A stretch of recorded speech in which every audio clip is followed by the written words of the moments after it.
ഇനി കൊല്ലത്തേക്ക് പോകുമ്പോൾ സ്യൂട്ട് കേസിൽ അസ്ഥികൂടം കണ്ടെത്തിയിരിക്കുന്നു. കൊല്ലം CSI പള്ളിക്ക് സമീപമുള്ള പറമ്പിലാണ് അസ്ഥികൂടം കണ്ടെത്തിയത്.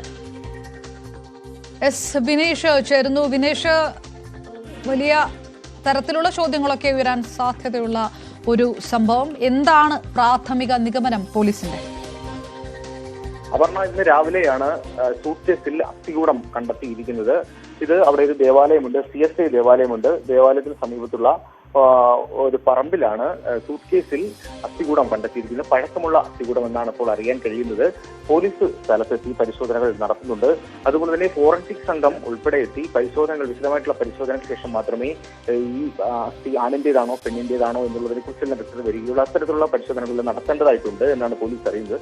നമുക്ക് ഇതിപ്പോൾ കണ്ടെത്തിയ വിവരം അറിയാൻ കഴിയുന്നത് CSI ദേവാലയത്തിലുള്ള അധികൃതർ അവിടെ കുടിവെള്ളം എത്തിയില്ലായിരുന്നു. അങ്ങനെ കുടിവെള്ള പൈപ്പിൽ ചില തകരാറുകൾ ഉണ്ടാവും എന്ന് സംശയിച്ച് അവർ ചില പരിശോധനകൾ നടത്തി. അങ്ങനെ വന്നപ്പോഴാണ് പള്ളിക്ക് സമീപത്ത് സൂട്ട് കേസ് കാണാനിടയായത്. അങ്ങനെ സൂട്ട് കേസ് തുറന്നു നോക്കിയപ്പോഴാണ് അതിൽ അസ്ഥികൂടവും കണ്ടത്. ഉടൻ തന്നെ അവർ പോലീസിൽ വിവരം അറിയിക്കുകയായിരുന്നു. അങ്ങനെ പോലീസ് സംഘം സ്ഥലത്തെത്തിയിട്ടുണ്ട്. ഉന്നത പോലീസ് അധികാരികളെല്ലാം എത്തി വിശദമായ പരിശോധന നടത്തുന്ന ഒരു സാഹചര്യമാണ് അപർണ ഇപ്പോൾ ഉള്ളത്.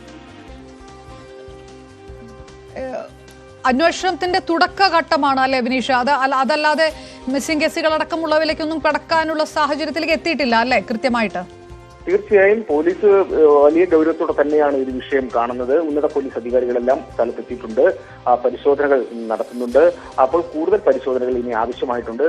അപ്പോൾ ആ പരിശോധനകൾക്ക് ശേഷം മാത്രമേ ഇതിൽ കൂടുതൽ വ്യക്തത വരികയുള്ളൂ എന്നാണ് ഇപ്പോൾ നമുക്ക് പോലീസിന് അറിയാൻ കഴിയുന്നത്. ബിനീഷാണ്. ഏതായാലും CSI പള്ളിക്ക് സമീപമാണ് സൂട്ട് കേസിൽ അസ്ഥികൂടം കണ്ടെത്തുന്നത്. പരിശോധനയുടെ ആദ്യ ഘട്ടത്തിലാണ് ഇപ്പോൾ കമ്മീഷൻ അടക്കം പരിശോധനയ്ക്ക് സ്ഥലത്തുണ്ട്. ബിനീഷ് വിവരങ്ങൾ നൽകിയത്.